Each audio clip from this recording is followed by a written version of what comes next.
бусад хүмүүс ийм байдалд орохгүй тул би яаж туслах юм? Эхлээд өөрийгөө өвдсөний шалтгааныг олоод үүний дараа хүмүүс ер нь дийлэнх нь яагаа өвдөд байгаа юм? Энэ бие организмд юу болоод байгаа юм? Идж байгаа хоол нь биеийн аль хэсэгт очиж аль хэсэгт шингээд байгаа юм? Бүтээмж яагаад өсөд байгаа юм? Яагаад унаад байгаа юм? Чи өдөржингөө ажиллачаад өөртөө тийм хог шиг хоол өгж ийн гэхээр чи ямар зүйлийг буруу хийсэн болохоор чи тийм хоол идэх гэдэг. На бие организм чинь бүр үхлээ шүү дээ. Чи үнэхээр сайн ажиллаж байгаа, үнэхээр амжилттай байгаа бол чи өөртөө хамгийн гоё гэсэн хүнсийг нь авч чи хэрэгэл. Чи зөндөө ажилласан шүү дээ. Чи нойр олгүй ажилласан шүү дээ. Одоо болно шүү дээ. Одоо болоо шүү дээ. Өвгдээс гэдэг зүйл болон одоо энэ өв гэдэг зүйлийг орчин цагийн хүмүүс бүгд тээх ёстой гэж би хувьдаа боддог.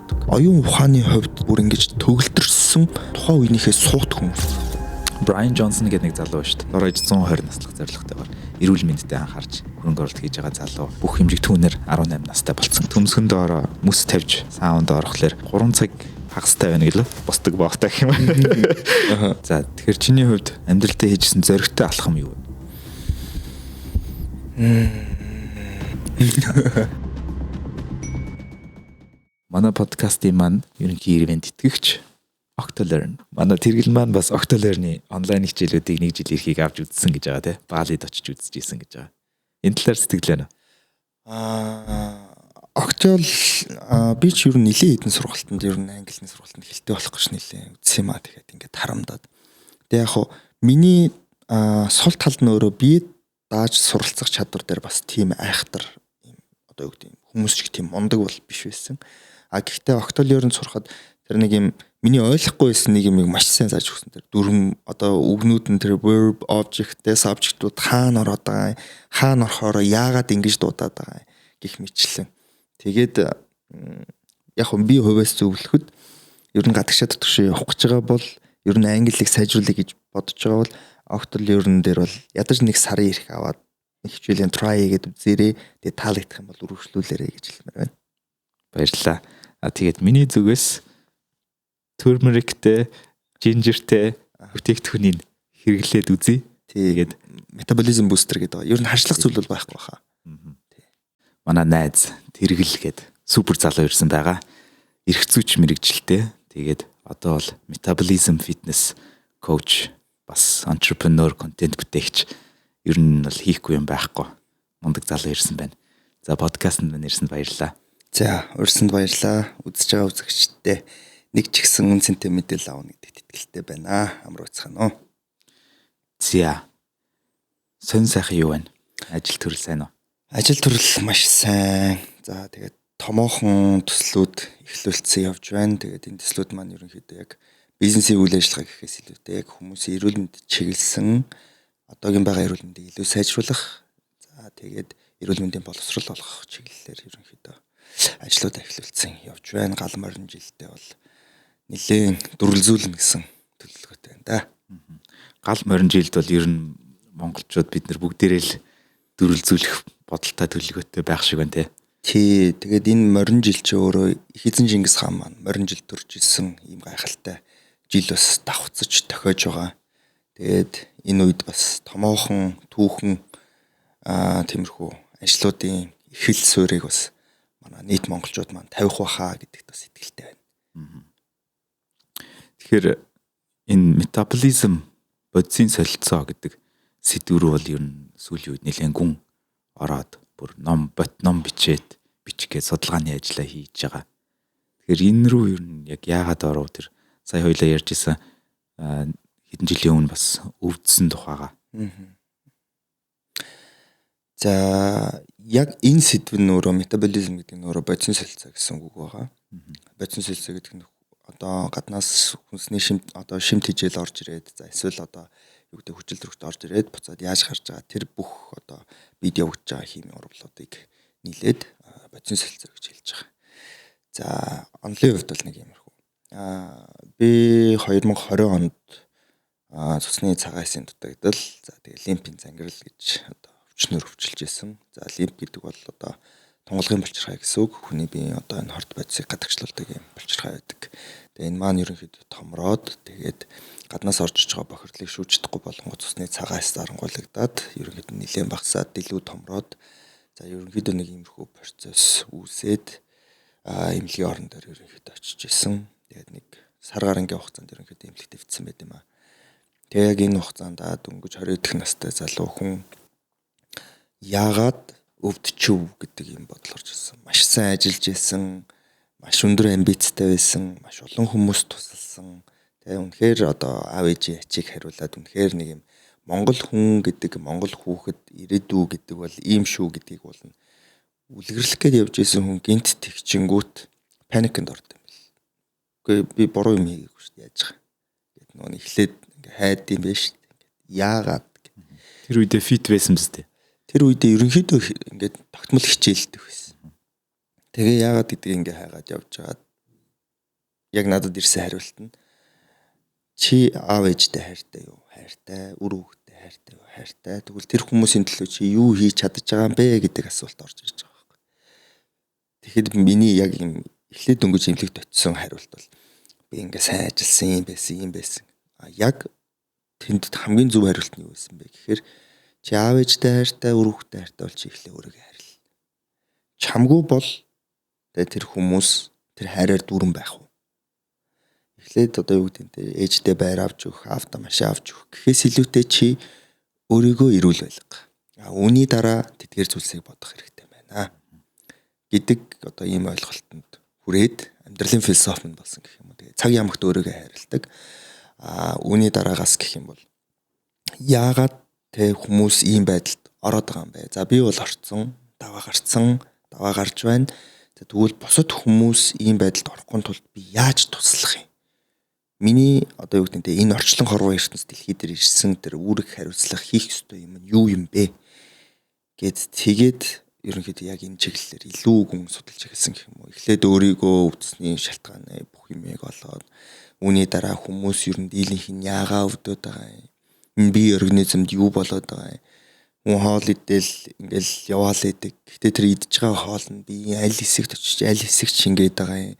Бүтээмж яагаад өсөд байгаа юм? Яагаад унаад байгаа юм гээд тэгээд бүр илүү төлхөө орсон гэх юм уу. Тэгээд одоо 6 жил гарan өнгөрчтэй 6 жилийн хугацаа өнгөрсөн байна да. Тэгээд шалтгааныг нь олсон уу? Яагаад гэсэн нь? Тэр шалтгаан нь би өөрөө багтаа нэлээ юм дөргөлт аваад ер нь бол нөгөө хөдөө өссөн. Тэгээд нөгөө морь малтаа нэлээ ойрхон байсан. Тэгээд тухайн үед миний багт санаж байгаагаар би нэг мориноос сунахтаа ерөнхийдөө дотор эрхтнүүд маань нэлээд дөргөлт аваад тэгээд зарим дотор эрхтнүүд маань унжилт үсээд зарим дотор эрхтнүүд маань болохоор байр хөдөлгөөнүүд нь жоох юм өөрчлөгдөөд тэгэнгүүт нөгөө нэг хэвийн үйл ажиллагаа одоо яснаас цус үйлдвэрлээд гараад дэлгүүгээр дамжаад тэгээд яг цусны эргэлт рүү орох ёстой тэр одоо момент дээр тасалдалт үсээд доголдолт үсээд цус одоо судснууд нь нарийсл үүсэнгүүт цагаан чөмгнөөсөө илүү сайн цус ялгаруулж дэлгүүр рүү одоо аваач чадахгүй болоод тэгээд ерөнхийдөө дэлгүүн дээр тодорхой хэмжээний гэп үсээд тэгээд нөгөө нэг лимфүүд нь гаднаас орж иж байгаа бохирдлыг гүйцэд юу яаж чадахгүй байгаа болохоор шүүж чадахгүй байгаа болохоор бид байгаа цагаан хэсэнд дарангуулад тэгээд бага хэмжээнд үлдээд тэгээд ерөнхийдөө дархлаа нэлийн уналттай. Ер нь бол тухайн үед миний санаж байгаа нэг гараа зүсчээр идэгдэггүй заавал антибиотик уудаг эсвэл ойдол тавиулдаг. Тэгээд тухайн үед ч бас биопсигийн шинжилгээ өгөө тагалгаа хийлгэхэд тагалгаа нь идэхгүй ингээл сар гарan болоод ингээл шархтайгаа зууралдаал идээ гожоод ч юм уу ингээд. Ер нь нэг тиймэрхүү байсан. Тэгээд учрыг шалтгаан нь бол тийм байсан. Тэгэд яаж давж одоо эмчилв? Ерөөсөө энэ бодисын солилцоо. Бодисын солилцоо хэр өндөр хэр эрчимтэй байна.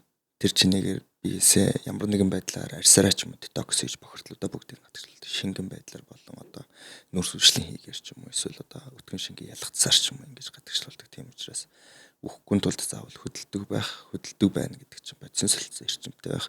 Биеийг ажиллагаанд оруулж чинь машиныг хүртэл гаражин тавиад тахаар эвдэрчээд байдсан шүү дээ. Унахгүй байгаад тахаар. Тэгэхээр тэр унжаах хэрэгтэй гэдэгтээ яг ижлэх юм л гэсэн. Тэгээд дасгал хөдөлгөөн рүү орсон байна. Тийм. Эрүүл хооллолт руу. Эрүүл хооллолт. Ер нь яг тухайн үед чинь одоо миний иддэг байсан хоол гэх юм бол сархиныг иддэг байсан. Яг одоо яг тэр малаас гаргаад ерөнхийдөө их цэвэрлэхгүйгээр за тэгээ хунчрыг бас нэмэлтээр хэрэглэдэг байсан. Хунчр бол одоо солонгочууд хүн хорхотой гэдэг бол монголчуудын одоо тэр хүн хорхотой ижлэхэн зүйл бол хунчр нь бол яг дархлааны хэсийг маш сайн дэмжиж өгдөг. ийм ургамлын үндэс. Тэгээд ерөнхийдөө Монголд болохоор Монгол хүнчир болон сарчлаг хүнчир гэдэг хоёр төрлийн хүнчир байдаг. Тэгээд одоо бас яг өөрийнхөө энэ судалгааны одоо юу гэдэг нь түүх, өвдсөн түүх энэ судалгааны ажил дээр нийцүүлээд нэг шинэ бүтээгдэхүүн бас гаргасан. Тэр нь болохоор дүрмэрэг цагаанга хүнчиртай. Энэ бол ерөөсөө бийд байгаа бүх бохирдлыг устгах дархлааны системийг дэмжих юм маш гоё бүтээгдэхүүн гаргасан. Тэгээд хэрэглээд явж байгаа хүмүүс нь ч гэсэн үр дүн үнэхээр сайн байгаа. Сая бас баалээд манай нэг найз хөлөө гэмтээчээд тэгээд өдрийн 3 хоног уугаад шарах нь эдгэрч байх жишээ нь ер нь дулаан орондор шарах эдгэрдэггүй шүү дээ. Ер нь нилээн ингээд нэг ял байгаад ингээд чиглэг байдаг учраас. Тэгэхэд тэн дээр хараад тэгээд нэг дулаан оронд байж байгаа тэрчингүүч чинь цаг уур солигдонгууд бие организм шууд стресст орж байгаа шүү дээ. Тэр үедээ ч гэсэн хэрэгэлсэн. Тэгээд өөрөө ч бас үр дүнг нь бас үзээд нэрэл бас яг нэг хүнд хэрэгтэй юм бас гаргацсан юм байна. Тэр одоо юу гэдэг нь те одоо юу гэдэг бизнесийн хувьд ашигтай байх ашиггүй байх нь нэг тийм сонирн биш. Гол нь хэрэгтэй хүмүүс нь аваад хэрэгэлдэг байгаасаа гэдэг үүднээс дархлаа дэмжих тийм нэг өв боломжлын бүтээгдэхүүн гаргасан гэх юм уу. Тэгээ яг одоо дотор бол тодорхой хэмжээний жинжертэй ер нь гадныхан чинь яг жимсээс нь нэг жинжер гаргаж авч хэрэгэлдэг шүү дээ. Яг ингээд өөгч таах зорилгоор эсвэл маш өндөр хэмжээний антиоксидант гэдэг. Тэгэнгүүт яг тэгж гаргах чи өөрөө амар их ажилбартай. Ингээл юмнууд аавна, ингээ шүүсийн шахна, ингээ савлна ингээ. Тийм учраас яг повдер маягаар гаргацсан нэг тийм бүтээгдэхүүн дээр ажилласан байгаа да. Айгүй их хадуурлаа.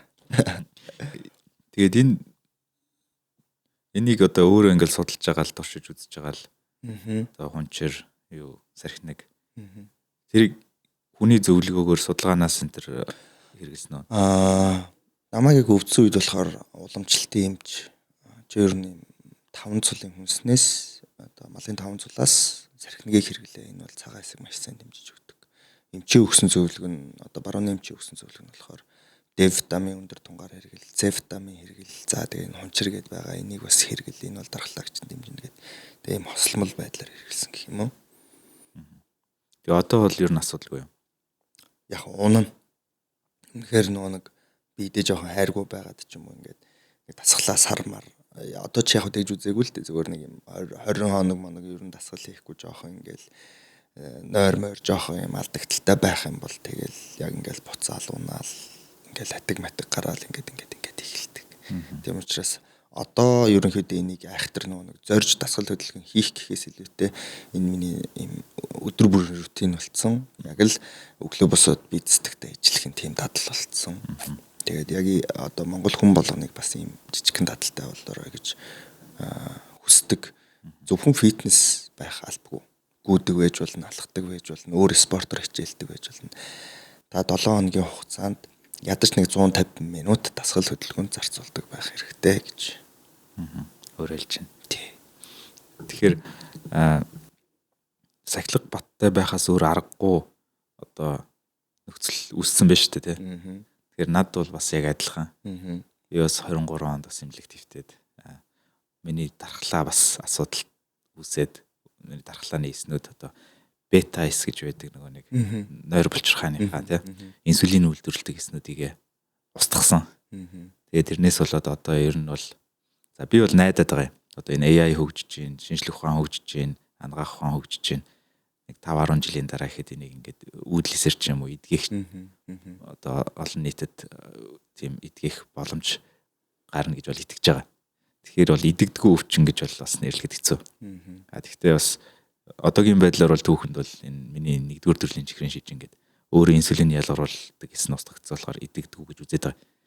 Тэгэхээр бас ийм сахилга баттай байхаас өөр аргагүй.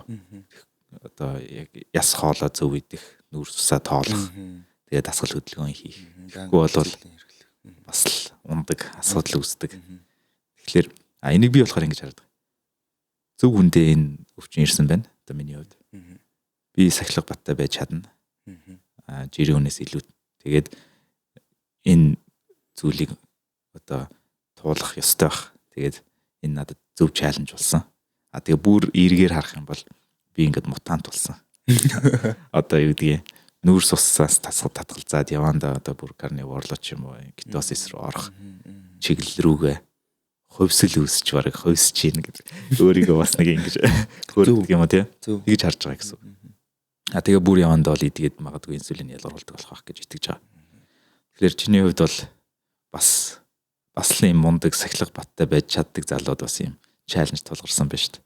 Тэгээ тэрнийхээ хүчинд одоо ингээд бас хүмүүст хэрэгтэй эрүүл мэндийг нь дэмжих, ном бичих, бүтээгдэхүүн гаргах ч гэдэм үү, бизнес хийх ч гэдэм үү. Тийм ажил руу орсон байна. Тий. Тэгэхээр магадгүй цаанаас хийх ёстой юм хийлэх гээд тэгсэн баг тий. Тий, их соно одоо би ч өөрөө эргэцүүлж мэрэгчлээ юм шүү дээ. Одоо бол мэрэгчлэрээ ажиллаж явах ёстой хүн боловч яг нэг аав ээж маань ингээд хүсээд сургуулийн ингээд төсгсөн учраас би энийг хаяхыг хүсдэггүй, тийм учраас яг оюуны өмч болон хууль этгээд байгууллагатай болох чиглэлээр бол тодорхой хэмжээнд ажилладаг. 4 жил сураад төгссөн учраас би тэр цаг хугацааг өнгөдүүлэхийг одоо хүртэл хүсэхгүй байгаа. Нөгөөтэйгүр одоо энэ амьдрал дээр миний хийх ёстой юм одоо ингээд цахаас нь барьцсан л явж байгаа гэж бодож байна. Тэгээд юм гэдэг айгүй сонин хувь тохиолоор ингээд намайг ярьслаханд урсан хүмүүс тодорхой хэмжээний ингээд яг юм эрүүл мэндийн нэг жижигэн зүйлсийг ингээд ойлгоцсон. Тэгээд чи бас тийм үү ингээд нэгсэндээ одоо хэдүүлээ чинь юм өвчлөл гэдэг зүйлэр нэг гэр бүл болчихж байгаа байхгүй. Нэг юм судалгаа байсан. Монголд дэгийн дутагдaltaгүй хүн бол байхгүй.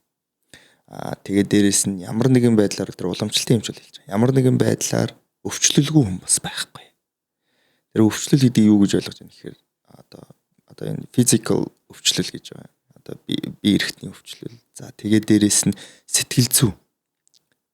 Энэ сэтгэл зүй гэдэг бол Дэлхийн эрүүл мэндийн байгууллагаас гаргасан онолын хувьд гэх юм бол эрүүл мэнд гэдэг бол бие бэлтэр болоод нийгмийн харилцаанд асуудалгүй байгаа хүнийг тэр байхыг эрүүл мэнд гэж хэлээд байгаа байхгүй. Тэгэхээр Монголд бол яг юм цоо эрүүл хүн байхгүй болчиход байгаа. Одоо жишээ нь миний хувьд ч гэсэн тийм болчиход байгаа байхгүй. Ингээд нийгэм дээр стресстэй ингээд нэг юм толгой өвддөг.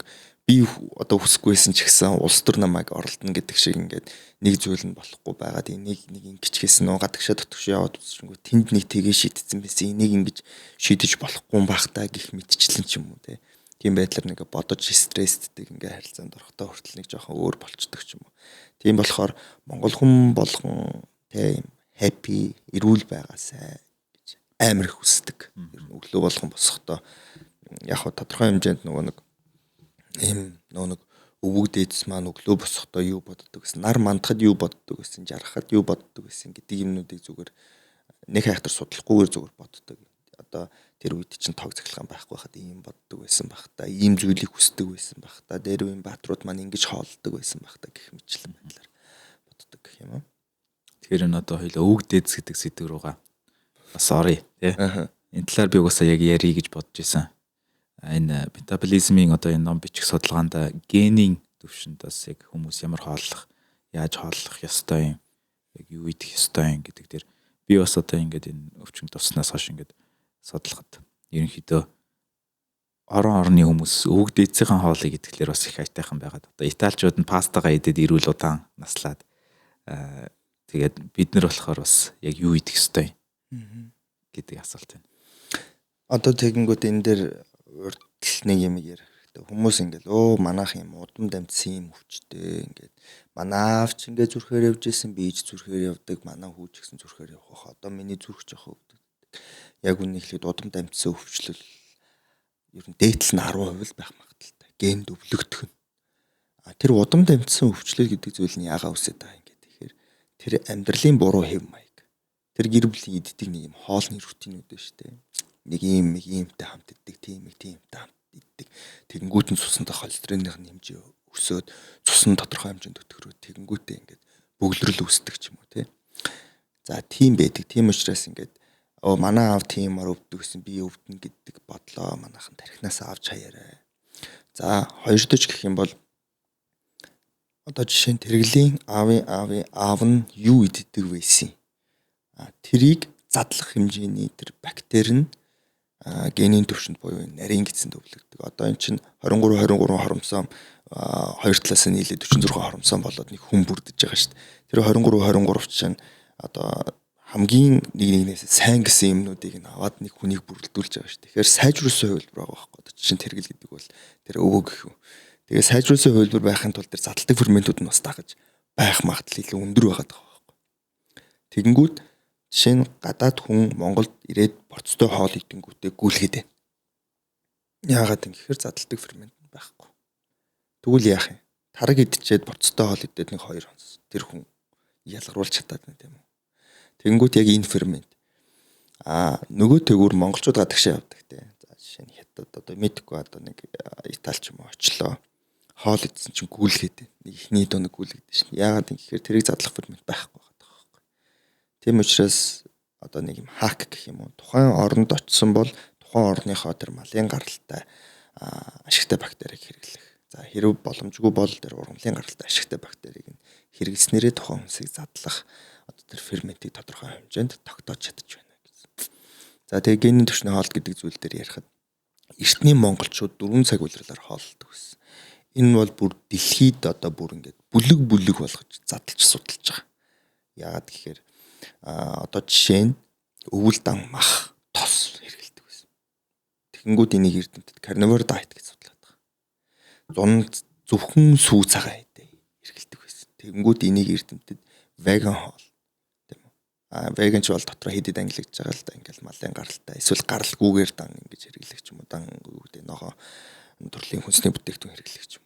Гэх мэтлэн тэгэхээр монголчууд маань өөрснөө эрт дээр үеэсээ одоо эхлээд яг энэ ангаах, хоол зүү, хүнсний шим жижил гэдэг зүйлийг бүрэн утгаар нь ойлгосон хүмүүс байсан. Дээрээс нь цаг уурын хоол хүмүүс гэж байгаа шүү дээ. Өвөл энд мах иддэг байж байгаа гутаа дулаан оронд очиод мах идэх юм бол угаасаа шингээхгүй тодорхой шүү. Тэнгүүд тэр одоо юу гэдэг нь интернет байхгүй те ингээд одоо юу гэдэг нь хөгжил дэвшил баг тэр үедээ энэ бүх зүйлсийг мэдсэн байна гэдэг бол зүгээр өвөг дээдсийн аж амьдрал юмыг судлаад байхад одоо юу гэдэг нь барууны ангаах ухаан бол яг лабораторитой байх. Гэхдээ манай өвөг дээдс бол үнэхээр төгс төгөлдөр хэмжээнд тухайн үед бас чихрийн шижингийн 1-р хэлбэртэй хүн бас байсан л байж таараа. Яаж гэдгийг нь л хэдүүлээ олж судлах хэрэгтэй.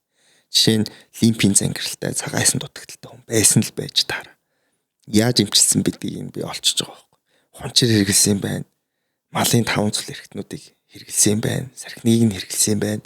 Ингээд морин дээр одоо юу гэдэг морио хадгуулаад, надуу малаа хадгуулаад, нүүдэлчин байгаад тэ биеийг хөдөлгөөд бодисын солилцоогоо эрчимжүүлээд ингээд хэмжилсэн байна. Гэх мэдчлэнгээр. Тэгээд яг би бас яг саяны тэр хэлсэн үг гэж бас дэмжмээр байна л да. Би ийм одоо удамшлын өвчтөй болохоороо гэдэг дээр бас би бас их эсэргүүцэлдэг. Яг гэвэл expectation effect гэдэг би нэг номны тухай бас нэг подкаст хийжсэн.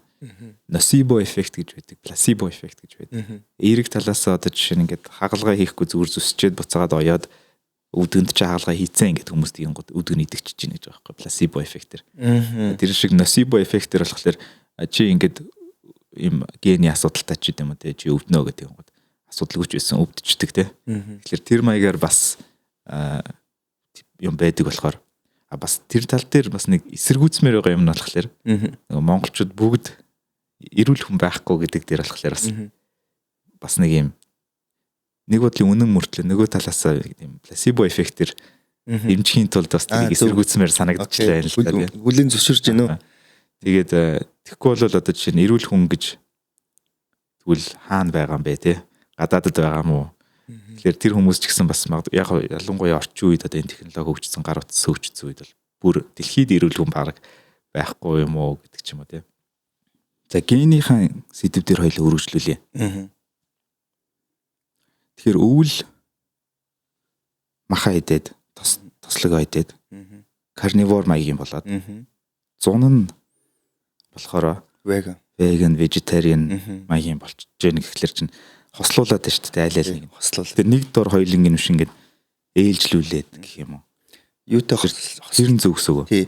Юутай хослж ийн гэхээр цаг ууртах хослж байгаа байхгүй. Халуун үед угаасаа мах идэх юм бол бие хавгнана. Задлж чадахгүй гүйцэд юм чинь. Өвөл учраас бие организм одоо дулаан оронд байж байгаа хүүтэн оронд ирэхэд хүний бие стресст ордог байхгүй. Даа ялангуяа монгол хүмүүс гадагшаа дотгошоо явдаг хүмүүс бол хүүтэн улирлаас хал оронд улирлуу шилжихэд сэтгэл зүй зүгээр хэрнээ би стресс орчоод ингээ ядраад байдаг байхгүй. Тэгэнгүүт манай эртний монголчууд энийг ойлгоод мэдсэн учраас зун тэр одоо сүү цагаан байдаг хэрэглээд байсан байх. За намар нь гэх юм бол яг тэр одоо юу гэдэг нь те жимснүүдийг тэр зэрлэг жимснүүдийг хэрэглэдэг. Тэгээд дээрэс нь тэр сүү цагаан эдний тослогийн агуулмж өндөр байгааг хэрэглэдэг. Намар бол тодорхой хэмжээнд одоо энэ өөх хөрөмтлөх, за дээрэс нь илчлэгийн хэмжээг өндөр авах ийм процесс.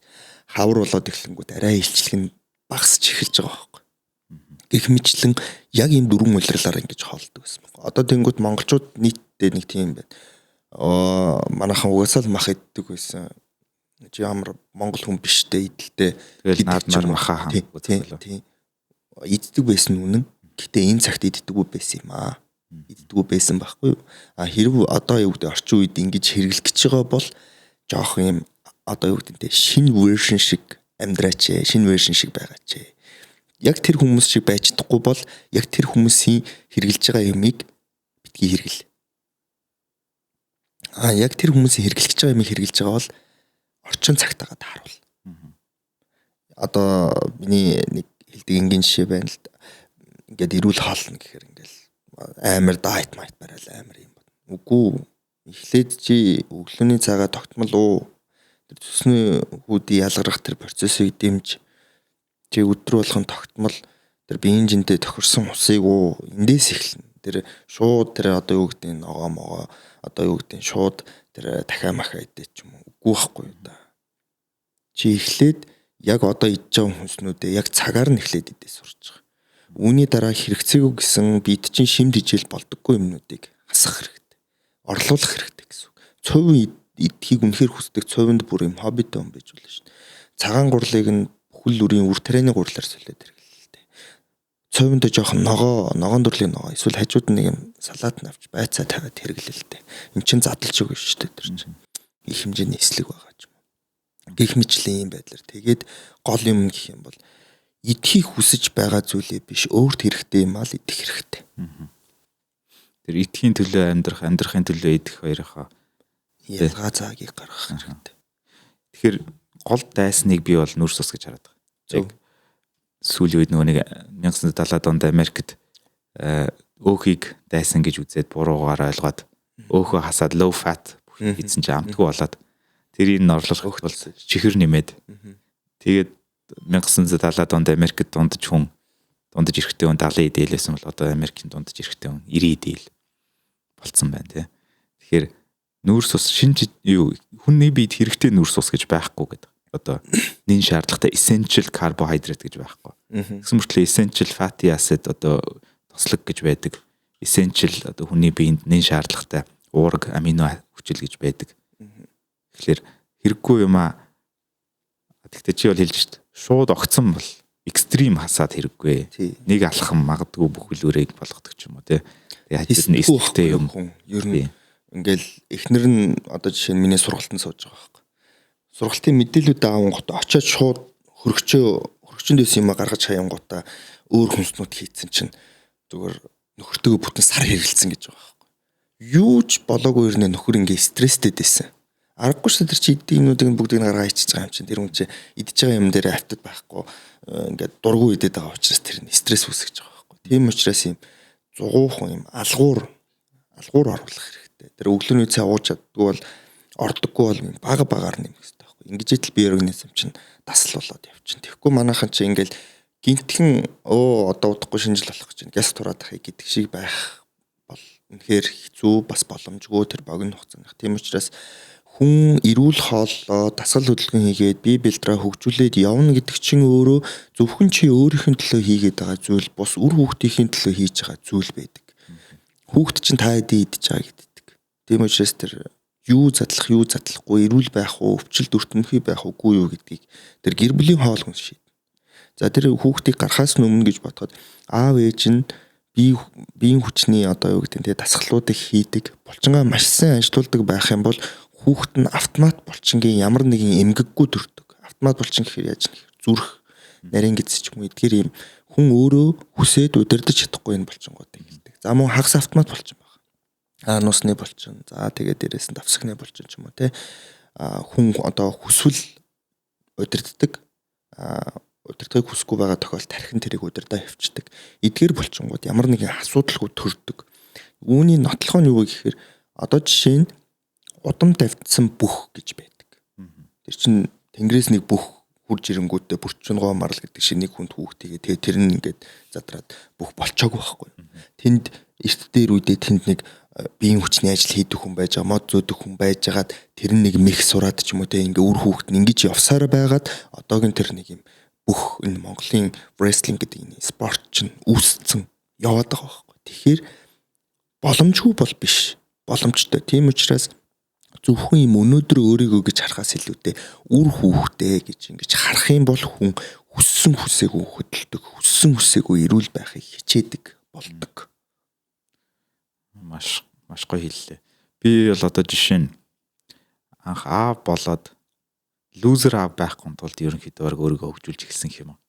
Тэгээд одоо бусдын төлөө өөрийгөө өөрийнхөө төлөө бусдыг хайрлах гэж бас дандаа хэлдэг. Яг энэ философиг ер нь бол яг хоёулаа бас өөртөөхөө амьдралаас ойлгоод санал нэгдээд байх шиг байна. Тэгэхээр бас яг энэ гений мэдээллийн одоо энэ уламжлалт гэдэг тал дээр би бас нэлээд ингэж би ер нь нэлээд юм ажигладаг хүн л дээ. Тэгээд ийм юм анзаарч ирсэн юм. Одоо манай эхнэр одоо нэлээд одоо хүчрхэг хүнджин үргэж чаддаг одоо тийм одоо надаас илүү яс сайтай ч юм уу тийм. Тэгээд яг жирэмслэхээр бас нэлээд жин нэмдэг. Тэгээд яг би нэг юм анзаарсан чинь би баг байхдаа амар одоо хоолнд муу хөөхтэйсэн. Тэгээ ер нь надад хоол идүүлэх гэж баг хэрүүл зодон болдог гэртээ тий. Уйлаа майлан болдог байсан яг намайг баг байхад. Тэгээд манай ээж намайг төрүүлэх гэж ирэмсэн байхдаа 40 идэл байсан гэж. Тэгээд дараа нь би ингээ анзаарсан чинь манай эхнэр болохоор яг хүүхдүүдэд төрүүлэхдээ маш хурдан жин нэмдэг, нэлээд мас авдаг, нэлээд хоолны аппетиттай ч юм байсан. Тэгээ манай хоёр хүү хоёулаа амар хоолны аппетиттай. Айгуу сайн хоол иддэг. Тэгээд том одоо жирийн дунд ч хүүхдүүдээс илүү том биетэй. Тэгээд би тэрэн дээр бас нэг тим юм анзаарч ирсэн юм байна. Ер нь хүүхд чинь одоо тэг жирэмсэн байхасаа их сүлээл иймэрхүү одоо ээж аавын хийж байгаа зүйл, идж байгаа хоол, одоо стресс гормоны бүх юмнаас нь мэдээлэл аваад тэгээд би энийг болохоор ингэж тайлбарлаад байгаа юм. Одоо жишээ нь дайн дайчинтай ч юм уу одоо ган ачигтай юм цаг үед магадгүй хүүхд төрөх юм бол ээж нь ингээд хоолоо сойх юм бол тэр хүүхэд аппетит багтаа төрснөөрөө одоо survival амьдрэх шанс нь өндөр тий. Тэгэхгүй бол хэцүү шттэ аппетит өндөртэй хүүхд төрөөд. Тэгэнгუთ ээж нь ингээд илбэг хоолундтай ингээд хангалттай нутришн амин дэмээ аваад жирэмсэн байхдаа гэх юм бол хүүхэд нь өндөр аппетиттэй хорвооч илбэг байгаа юм байна гэсэн мэдээлэлтэй төрдөг байх гэж бодсон. Энийг хаанаас би бас ингээд холбосон бэ гэхээр Stanford-ийн behavioral science-ийн профессор Роберт Сапольский гэдэг хүний нэг юм лекцэн дээр буугнууд хоорондоо эр им ген эсн хоорондоо өрсөлдөг гэж байгаа байхгүй. Эр бууг нөгөө эмхтэй буугтайгаа одоо хүүхдийг өсгөлцөхгүй.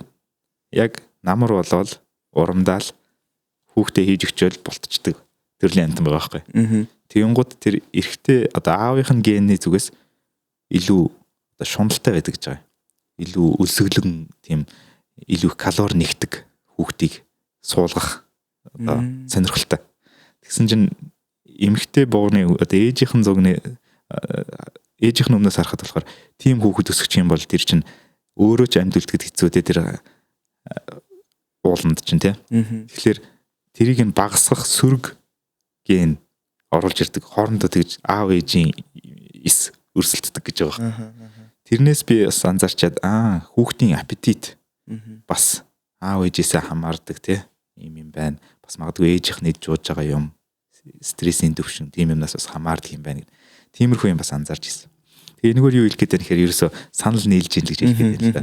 Тэгээд би бас одоо хэлний хүн. Тэгээд манай аав ээж хоёр хоёулаа хэлний багш. Тэгээд манай ээж ерөнхийдөө 4-5 хэл мэддэг, манай аав 2-3 хэл мэддэг. Тэгээ манай ээжийн одоо дээшээгээ эмээ бас дипломат хэлний хүн байсан. Тэгээ манай эмээгийн аав нь хэлний бас дипломат хүн байсан. Тэгээ бүр ингэ дээшээ явахлаа нөгөө нэг анхны 11 гэд байдаг нь одоо нацад орж ба энэ герман руу явж анх одоо гадаадын боловсрол эзэмшижсэн. Тэр хүмүүсийн нэг нь одоо манай эмээгийн өвөө байхгүй. Тэнгууд би уул нь хэлний авьяасыг үгүйсэх гэж айгүй хичээдэг л дээ. Би авьяастай да биш хөдөлмөрлсөндөө сурсан гэд. Яг хуу 1% авьяас 99% хөдөлмөр гэдэгт би одоо хүртэл итгэдэг. Зөв шүү дээ. Гэхдээ яг ингээд одоо манай баг хүү 9 сартай. Одоо ер нь яриад байна. Ер нь 100-аас дээш үг мэдэж байна. Англиар тоолж байна, монголоор ярьж байна. Бүх юмаа ингээд ойлгуулчихж байна.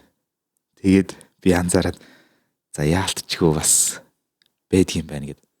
Тэгээ бас нэг юм анзаарсан болохоор манай аав зураг зурдаг. Тэгээ намайг 30 эдтэй гаргасан. Манай аав ээж хоёулаа намайг гаргахаас өмнө хэл сурцсан, зураг зурцсан. Ер нь ингээд скиллүүдээ хөгжүүлсэн байж байгаад намайг гаргасан байна. Тэнгууд надад бас юм өгөгдлүүд нь байсан юм шиг санагдаад. Тэгээ би бас яг тийм бодолтойгоор аль болох дараагийн хүүхдүүдээ гаргахаас өмнө би скиллээ хөгжүүлье гэж шийдсэн бүр 20 настай да. Тэгээд одоо энэ хүүхдээс ер нь авьяасыг хараад эхэлж байна. Тэгэхээр бол яг санал нийлж байна. Энэ тал дээр өшөө дэлгэрэнгүй ярил. Энэ тал дээр нөгөө 10% багхгүй. Нөгөө өвчлөл тэгээд дээрээс нь тэр хүний ур чадвар хоёр. Угаасаа л генээс өвлөгдөх нь 10% дээдлэн. Тэгэхээр тэр нэг 10% байгаа бол тэрийг хөгжүүлээд явах юм бол тэр 90 хүртэл болох боломжтой хэрэг чи хөдөлмөрлүүлэх гэсэн үг шүү дээ. А тэр өвчлөлийн жишээ нь 10% байлаа гэж бодъё. Тэрийг чи одоо юу гэдэг нь эрүүл хооллоо дасгал хөдөлгөөн хийгээд ингээ явах юм бол тэрийг бүр ингээд устгах хүртэл юм бүрэн боломжтой. Яг энэ талаас нь бол би тэгж хэлмээр байна. Ер нь бол аавд чинь сайн ч байгаа, муу ч байгаа. Одоо өвчлөлч байгаа, ур чадварч байгаа. Аль аль нь чам дээр ирнэ гэсэн үг байхгүй. Гэхдээ нөгөө нэг 23 юу ч хоромсом чи хоорондоо нийлээ 46 болохдоо хамгийн сайн гэснүүдээ хоорондоо солилцдог байхгүй. Тэгэхээр зөвхөн одоо юу гэдэг манай аав юм өвчтэй байсан гэд өвчлөн одоо ирнэ гэсэн үг бас биш. Гэхдээ хамгийн чухал зүйл чинь чиний үр хүүхэд чинь ямар нэгэн байдлаар гений мэдээлэл дээр өвчлөлгүй байх нь хамгийн чухал. Одоо яг энэ орчин үед. Тийм учраас хүүхэдтэй болохоос өмнө тэр одоо юу гэдэг янз бүрийн муу зуршлага бол тэднүүсийг арилгах бүтэн биеийн шинжилгээ. Одоо гадаадууд чинь тэгдэж шүдээ хүртэл эмчлүүлчихэд тэгээ хүүхэд төлөвлөлт рүүгээ ордог. Энэ бол би бүр энийг сонсчоод вау нэрээ яг ингэж л нэрээ хүүхэдтэй болох юм байна. Тийм учраас би одоо болтол ганц бий бодох. Би энэ өвчнөө нэг ялаад ах тий. Тэгээд дээрэс нь надад сурах, мэдэх маш их зүйлс байна.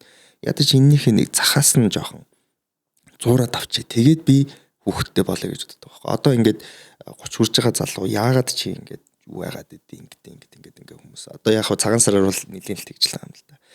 Яг хаа тэгэл тэгээ болондоо гэж хариулж байгаа боловч цаана надад тийм байгаа байхгүй. Би энийг яг хаа зүгээр ингээд шууд хүүхэдтэй бол хүнтэй суулсан л та. Гэхдээ тэр чинь хамгийн сайн вершн гаргамаар шүү дээ. Тэ? Тэр одоо юу гэдэг миний хүүхэд амжилттай явхад миний нэр дууддаг шүү. Тэрглийн тэр.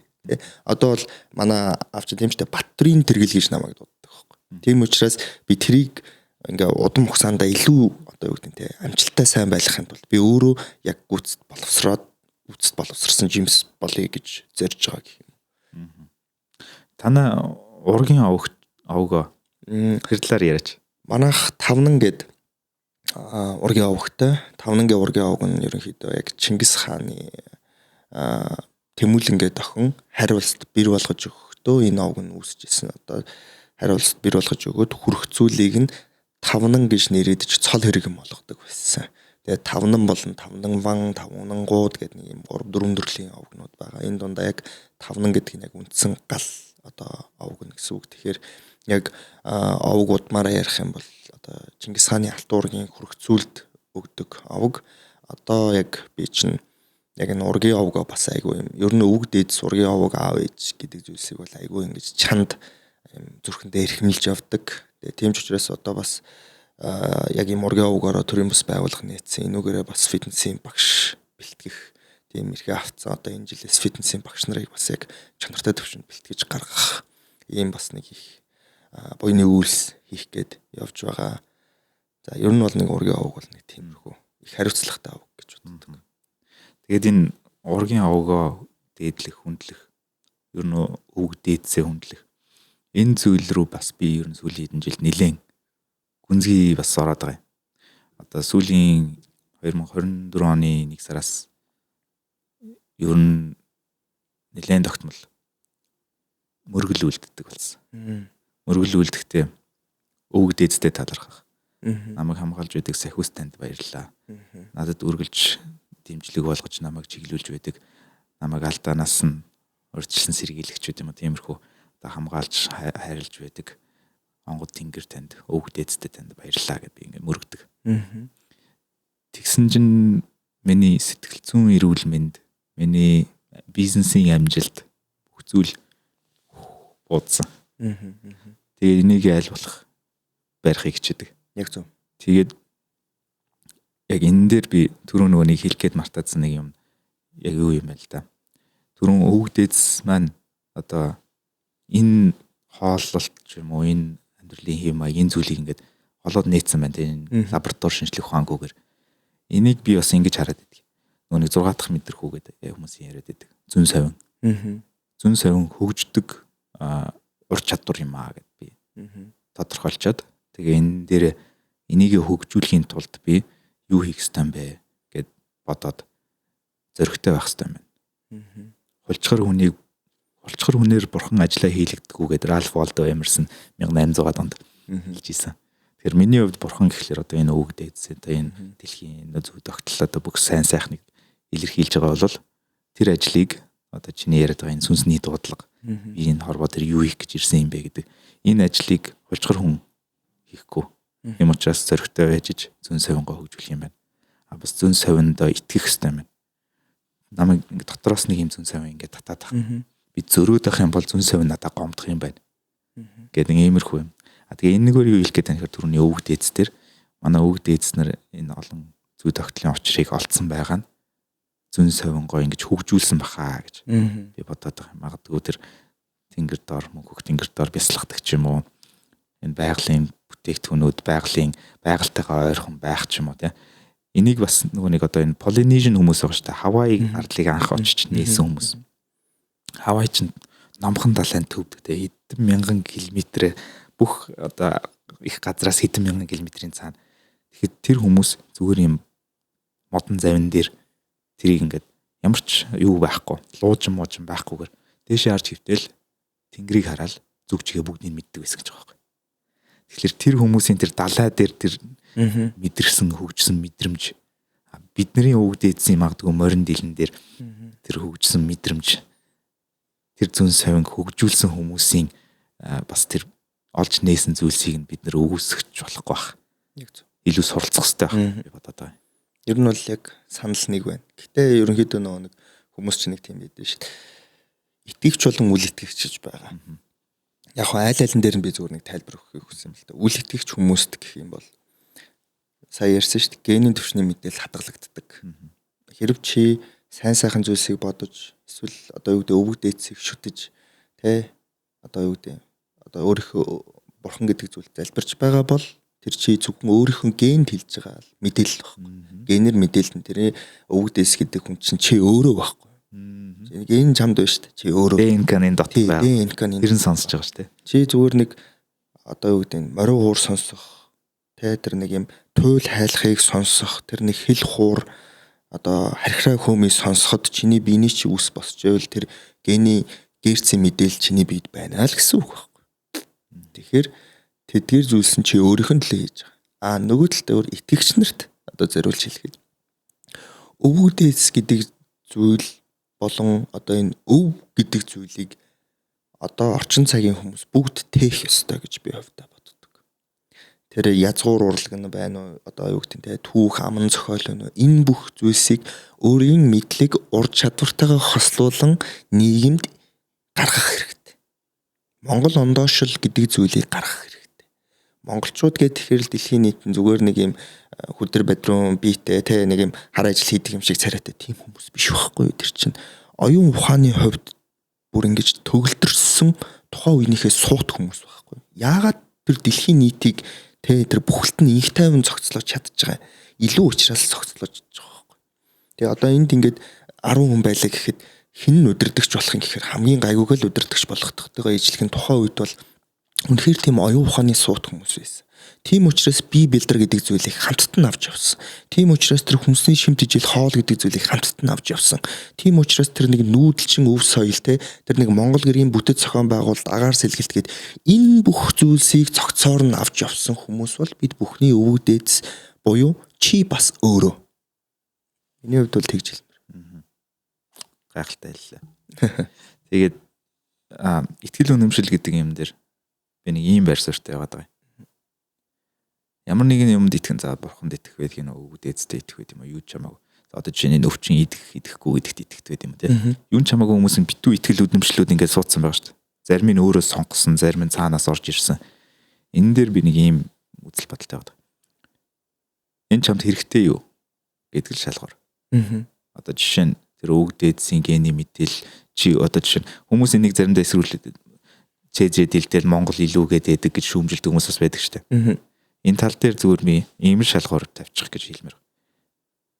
Ингэж итгэх нь чамд хэрэгтэй юу гэдэг л асуулт. Одоо жишээ нь бурхан байхгүй хорвоо бол ингээд утга учиргүй гэж итгэх нь чамд хэрэгтэй юу? Эсвэл энэ зүйл байгаа, энэ зүйл намайг дэмжиж байгаа те өвөг дээдс намайг ингээд чиглүүлж байгаа гэж итгэх нь надад хэрэгтэй юу гэх түрүүний хэлсэн шиг миний бизнес өссөн, миний сэтгэл зүйн одоо амар амгалан байдал өссөн. Тэгэхээр тэр цаана үндэ үнэн үгүйг нь би мэдэхгүй ч байсан. Надад хэрэгтэй учраас би итгэсэн гут тэр нь биелэлээ болоод идэг гэж хэл. Хүн бол бүх зүйлийг чадна гэж байгаа шүү дээ. Бүх зүйлийг чадна. Одоо сая ярьсан ш тэр модон завин дээр дээш хараад луужинг хөвж явж захта зүг чигийг олж ийн гэдэг чинь тэр хүн бурхан байдаг гэдэгт итгэж байгаа. Бурхан миний зүг чигийг зааж чадж байгаа гэдэг итгэл үнэмшил байгаа учраас өөрийнхөө тархиар сэтгэхэд ийшээ явах нь зөв дөө гэдэг тэр нэг багахан хувийн итгэлээ 100% болгочихлоо. Тэгээ өөртөө итгэнгүүт тэгээ тэр нь хэрэг итгэхгүй 10 одоо юу гэдэг нь тэр нэг төсөл ч юм 10 ажлыг 10-нд нь 10% өгчөөд алийг нь хийх үү гэж бодох юм бол чи тэр зэгтээ байж л байгаа байхгүй. Тэгэхээр ямар нэгэн байдлаар хүн бол итгэл үнэмшилтэй байх хэвээр. Аав ээж байж болно, өөртөө байж болно, өвөг дээдс мэдхгүй одоо тэр бурхан шашин ламбуу мэдхгүй аль нэг тийм байж чи өөрөө илүү хурдан, илүү зоригтой явна. Зориггүй хүн бол нөгөө нэг чи дөрөнд хэлсэн шүү дээ. 1800 онд зориггүй хүнд бурхан улчгар хүнд бурхан ажил өгдөг юм а гэж те. Яг л тэр. За тэгэхээр чиний хувьд амьдралтаа хийжсэн зоригтой алхам юу вэ?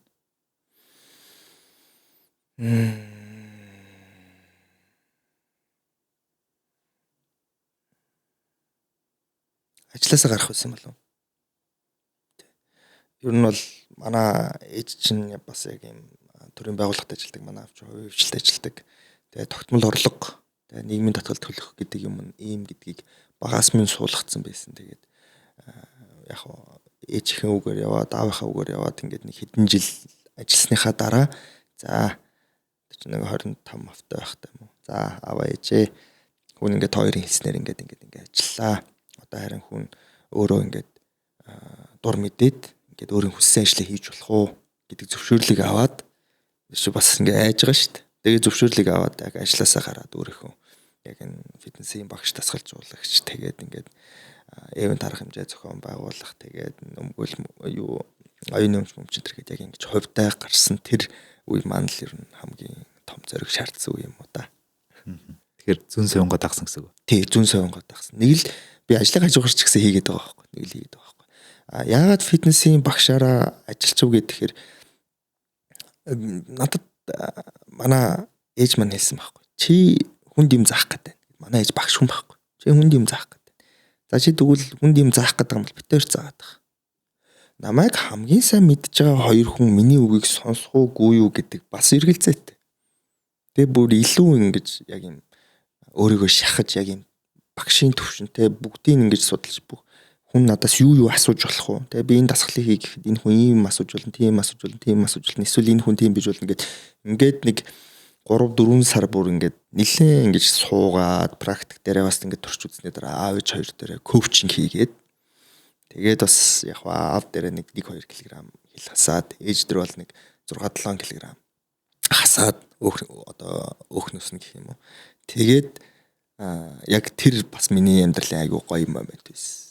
За окей ингээд намайг хамгийн сайн мэддэг, намайг өсгсөн, намайг бараг юу бодож хаашаа харуул яаж байгааг мэддэг хүмүүс намайг үнэлээд миний үгийг сонсоод миний хэлснээр байгаад эрүүл мэндэд өөрчлөлт хийлээ.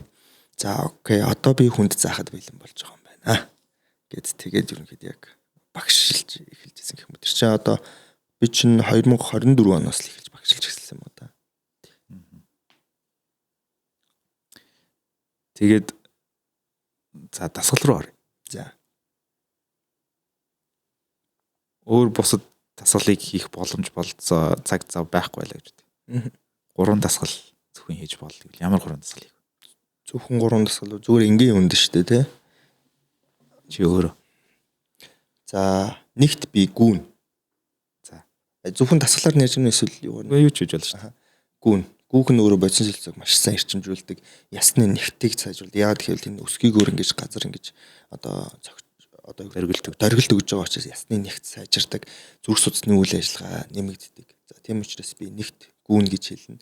За хоёрт тогтмол темптэй алхах нь энэ алхалт нь өөрөө яг энэ basic metabolism rate буюу хүн энгийн байх үедээ шатаадаг илчлэгийн хэмжээг ерөнхий тодорхой хэмжээгээр өндөр байлгадаг. Тийм учраас тогтмол темптэйгээр алхахыг.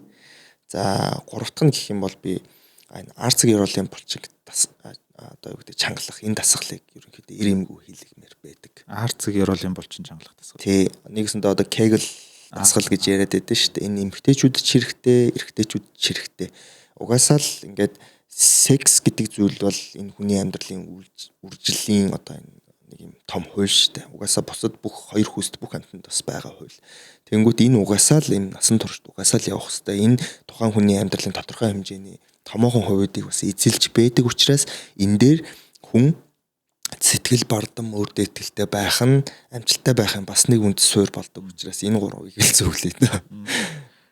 Би яг энэ гурыг expect-лэг юм байна. Хүлээгээгүй юм байна. Магадгүй deep hurnek ч гэдэг юм уу тиймэрхүү юм хийж магадгүй гэж бодсон чинь маш гоё хариулт өглөө. Тэгэхээр хүн болгон бас хийж болох, чадах, хүн болгон хийх ёстой. Энгийн л 3 дасгал байна. Тэгээд энэ sex гэдэг сэдв рүү ороход Brian Johnson гэдэг нэг залуу шүү дээ. Одоо энэ Америкийн хүн болгон бие биенэргөө одоо энэ QPay гэдэг шиг юм Venmo гэж байдаг. Бүгд бие биенэргөө мөнгө шилжүүлдэг. Ер нь Америкт бол хамгийн их түгээмэл хэрэглэгддэг юм мөнгө гуйгалгын одоо компаниг 2013 онд $800 сая зараад тэгээд маш их хэмжээний мөнгөтэй болсон. Тэрүүгээрээ өөрийнхөө одоо энэ бас сүнсний дуудлага гэдэг шиг юм хүшгүй мөнх болох бараг зорилготойгоор дорож 120 наслах зорилготойгоор эрүүл мэндэд анхаарч хөрөнгө оруулалт хийж байгаа залуу одоо 45 46 7 настай байна уу? Бараг 50 шахаж магадгүй. Тэр тэгсэн чинь эргэтнээ босох цагийг хүртэл хэмждэг болсон гинэ.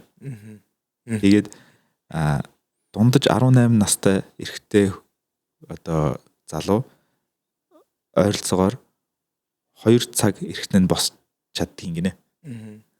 Тэгээд тэгсэн чинь мань хүнийх 3 цаг хагастай байна гэлээ. Тэгээд тэргээр айгу бахархаж ярьж байгаа байхгүй. Тэгээд өөр бусад бүхэл юмаа хэмждэг. Тэгсэн чинь саунд орохдоо төмсгөндөө ороо мэс тавьж саунд орохлоор нэг төмсг чинь ягаад гадаа унцсан байдаг вэ гэхээр температур нь илүү бага байх хэрэгтэй байдаг шүү дээ. Тэгэхээр төмсгөө мэс тавилгүйгээр саунд орохлоор тестостерон амар унж ийн гинэ. Тэгээд тэгж тиймэрхүү одоо зөндөө олон зүйлсийг ингээ хэрэгжүүлдэг. Тэгээд тэрнийхээ ингээ хүчинд одоо ингээд тийм одоо босдог багтай гэх юм болцсон байгаа. Тэргээрээ ингээд ярьсан чинь тэр нь дан ганц зүгээр нэг юм секстж гэлтгүүгээр ерөнхий биеийн одоо цусны эргэлт юу гэдгийг дээр чинь ингээ бүх юмыг илэрхийлж байгаа шүү дээ. Тэгэхээр хэмжиг түүнээр нөт телемер гэж байна те бас хүнийг одоо хөгшрүүлэх залууг богиносч идэг. Тэр телемернийх нь хэмжээ нь буцаж уртсан гэж.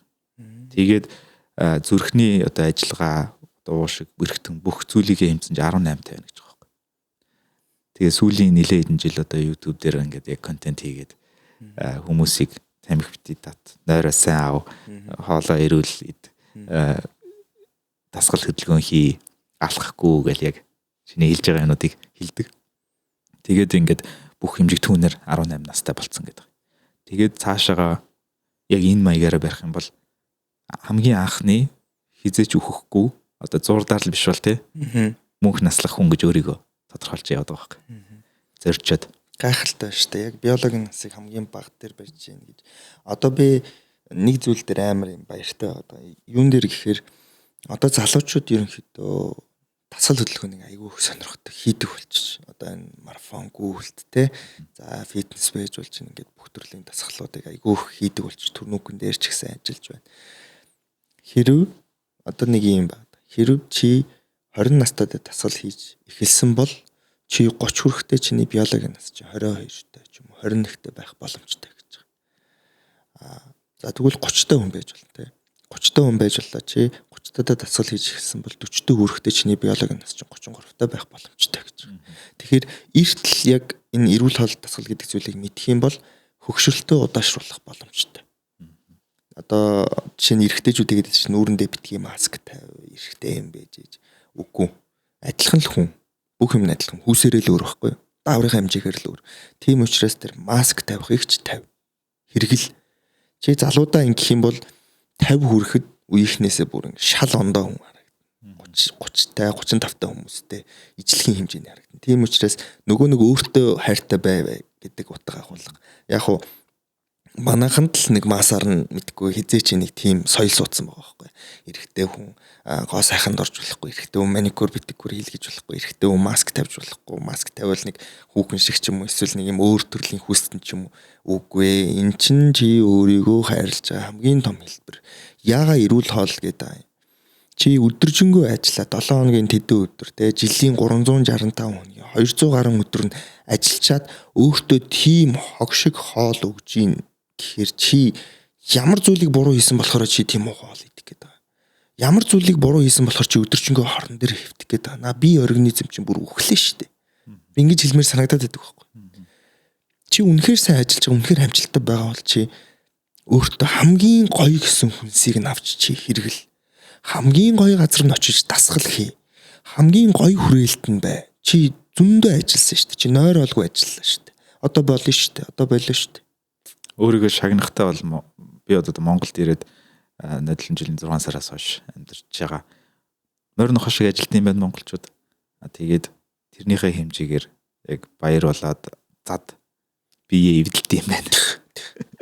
Ажил нь ч бие эвдлээд ажилласаа одоо өөрийгөө шагнаж байгаа зүйл нь ч бие эвдлээд тэгээд ёстой 40 гараад ч юм уу жинхэнэ шааригдана гэдэг. Тий хэцүү шүү дээ одоо. Яг үндэ манай тэргэл маань 56 настай.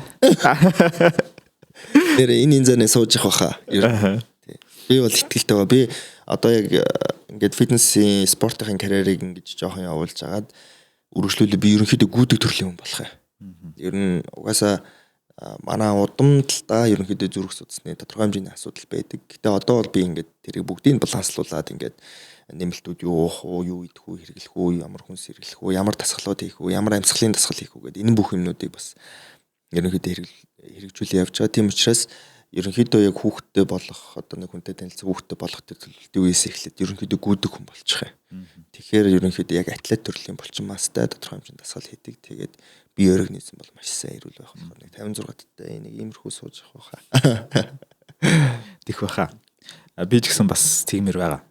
Тэгээд сая манай аав маань 25 оны төгсгөлд нэлээд хүнд өвдөд бараг найдваргүйгээд эмчнэр ерөөхдөө бараг аавтайгаа салахаас гүйцэдэг гэдэг зүрхний шигдээс болоод тэгээд 4 стенд тавиад тэгээд эмнэлэгт бараг 2 сар болсон баха.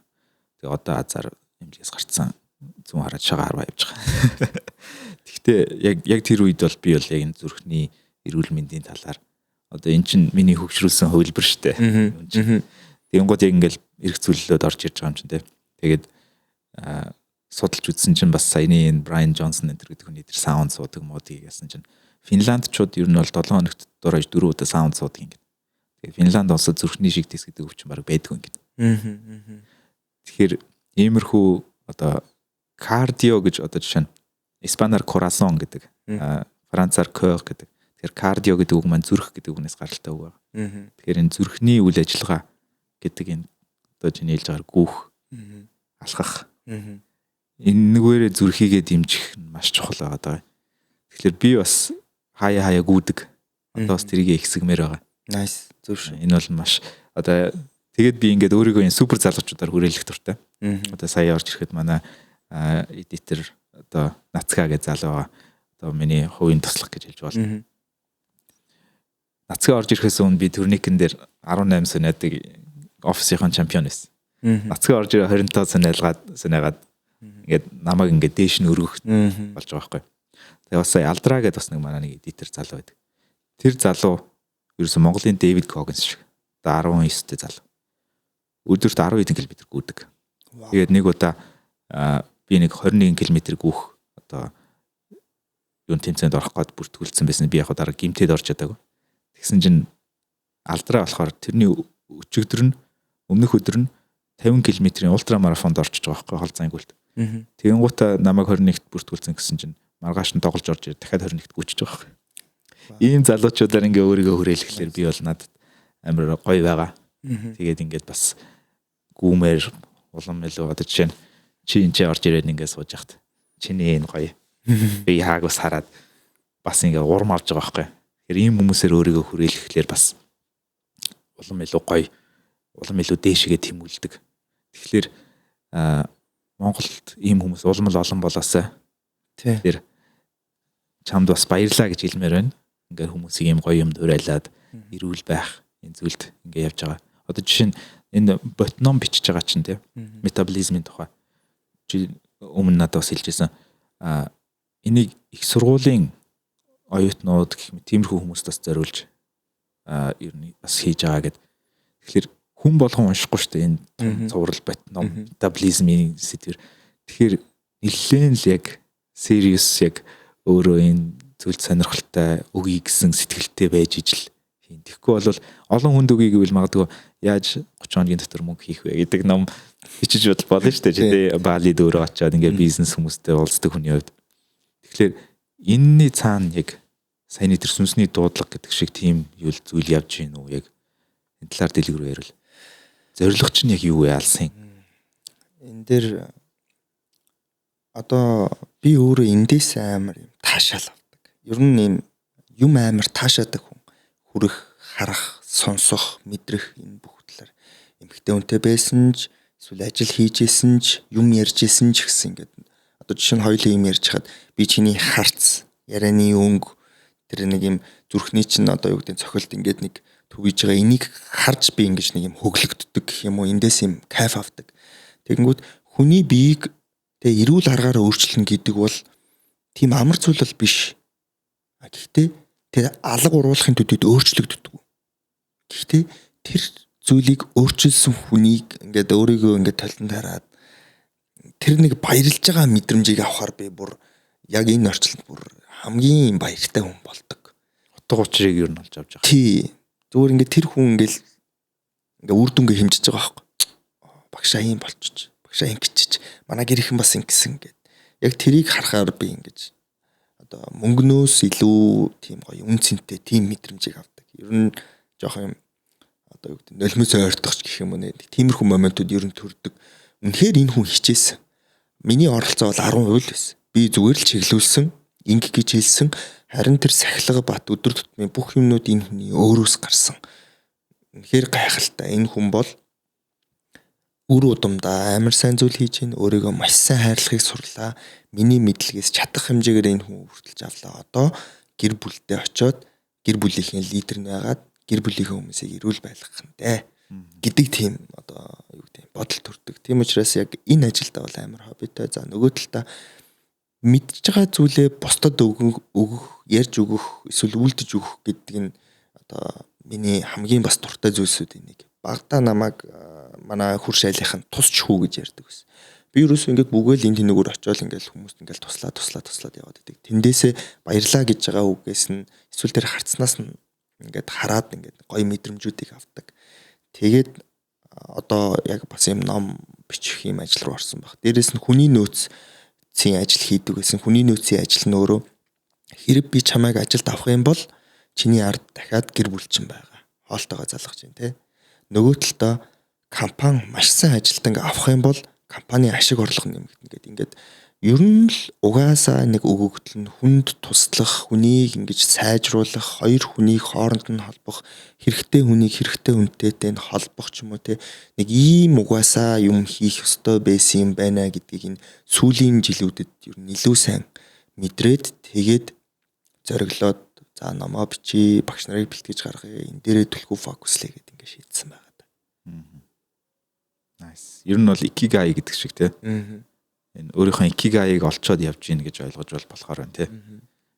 Тэгээ би бас яг одоо миний зорилго би бол баг хүмүүстэй таарах болгондоо баг хэлчих гээд байдаг. Монгол улсыг эх орноосоо зогтмааргүй амьдрахад сайхан орн болгох гэдэг. Өөрөө зогтсон хүний хувьд. Өөрөө амьдралынхаа талыг гадаад оронд өнгөрөөчөөд буцаж ирж байгаа хүний хувьд. Гадаад оронд ер нь бол олон жил амьдрах ямар байдгийг би мэднэ.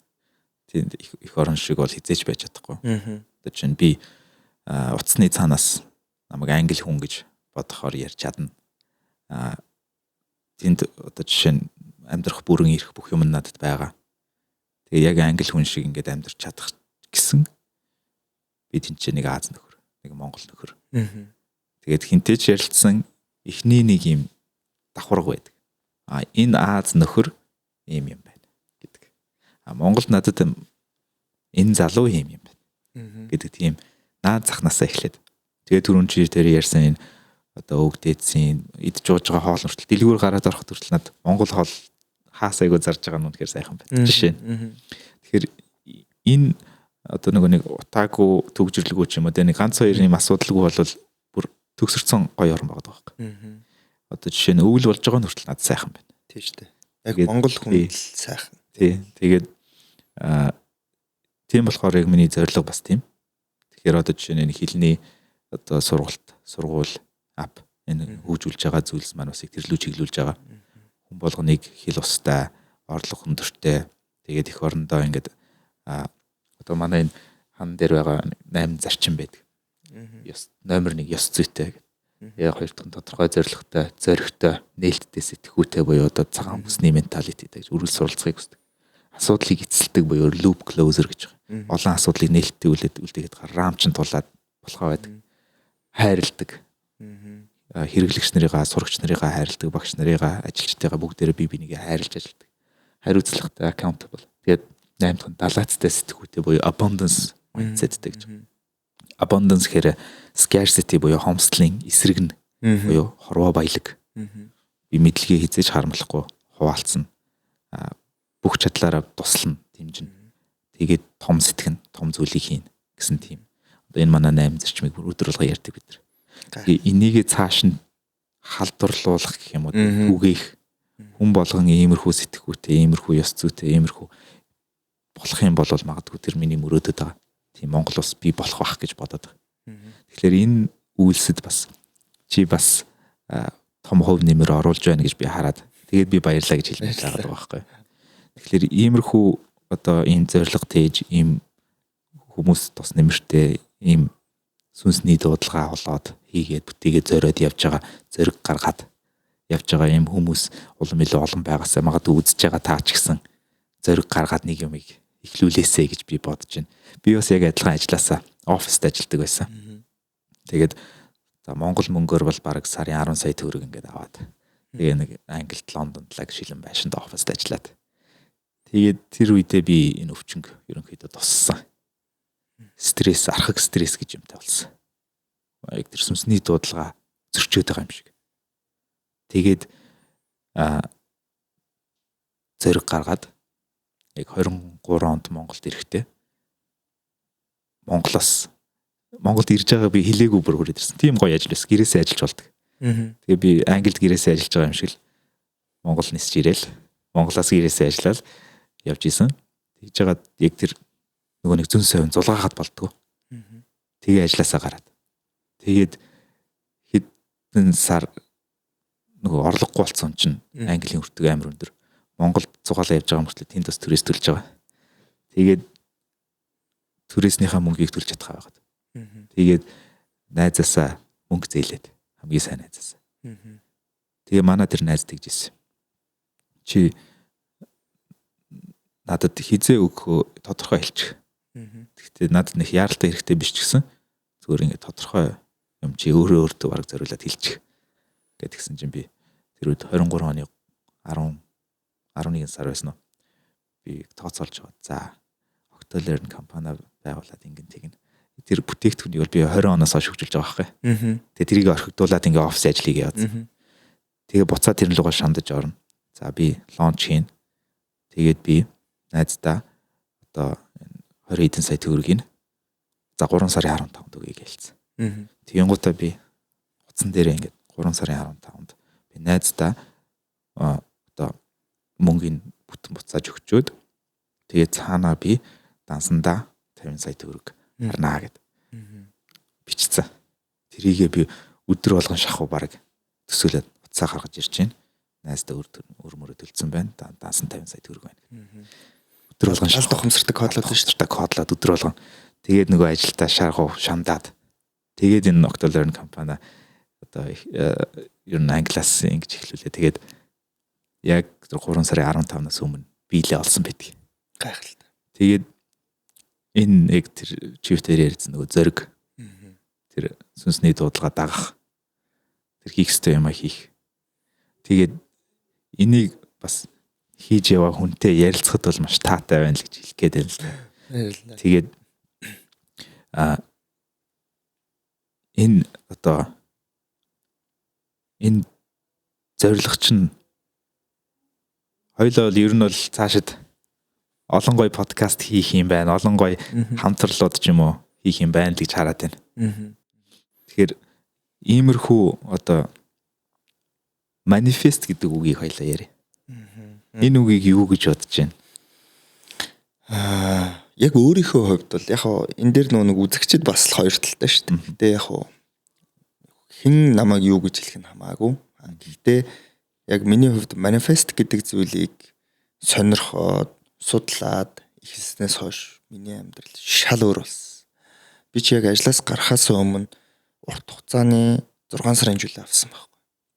Одоо тэр хугацаанд нөгөө фитнесийн тасгалжуулагч энэ төр гэл юмнуудаа хийгээд тэгээд баал яваад одоо баалын чи ерөнхийдөө бас дэлхийн хамгийн томоохон сүнслэг арлуудын нэг гэж яригддаг. Дэлхийн томоохон гүрүүчд бясалгагч нар дандаа очиж бясалгал хийдэг. Ер нь тийшээ очтлоо тэр чинь бас эндээс шууд явчихна гэдэг чинь бас тийм амаргүй байсан байхгүй. Ингээд тогтмол цалин авдаг, тогтмол цалин тасраад ингэнгүүт чи ингээл бөөн асуудлууд тэнгүүд би найзынхаа VR-ыг гуйж хагаад аваад манифест хийжсэн байхгүй. Зүүж хагаад локейшнийг нь оруулж байгаа. За би яг энд ирсэн байна. Баалыг хийж одоо. Тий. Ийш харсан. Тэгсэн чинь л тэндээс нэг 7 хоногийн дараа л тэр чинь нэг аяллаа хөтөлбөрт хамрагдаад явж ирсэн. Тэр чинь нэг 7 сая маяч үлээ. Тэгсэн чинь чи зохион байгуулалтанд нь оролцож. Тэгээ чи 3 сая 500 өгөө яв. Во. Би чи яг 7 сая ер нь бэлдсэн байгаа шүү дээ. Шавхгаал кармагаа хоослол замын зардалгүй за явна да гэж бодоод тэгсэн чи 3 сая 500 өг. Тэгээ зохион байгуулалтанд оролцоо. Тэгээд яваал тийшээ очиод ер нь их олон зүйлсийг мэдэрсэн гэх юм. Энерги гэж юу бийдیں۔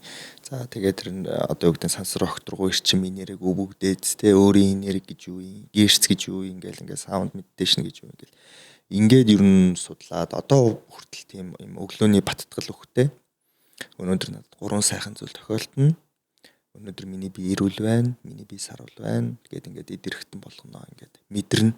Өглөө бийцэж явахдаа ингээд ийм сайхан байна. Шүнжэнгөө ингээд намайг аюулгүй өглөө сэрээсэнд баярлалаа гэд өөрийнх нь биеийг амар хайрлна. Энэ өвдөд үзсэн учраас л яг бүр харьцаж байгаа юм л. Стайл чи хичээж шүү мундаг байна. Би бол яах вэ ингээд ажил төрөлгээл ингээд чамааг орхиод ингээд бараг л сайн ингэж кэрлж чадахгүй байна. Тэгэхэд чи ингээд те үнэхээр сайн зүтгэж чинь маш их баярлалаа гэд өглөө болгоо ингээд өглөө ер нь сэрэл бараг нэг хүмүүс утсаа ухдаг бол минийх ер нь өглөө шууд тийм бодоол эхэлдэг. Өглөө болчих гэдгээ бодон готал.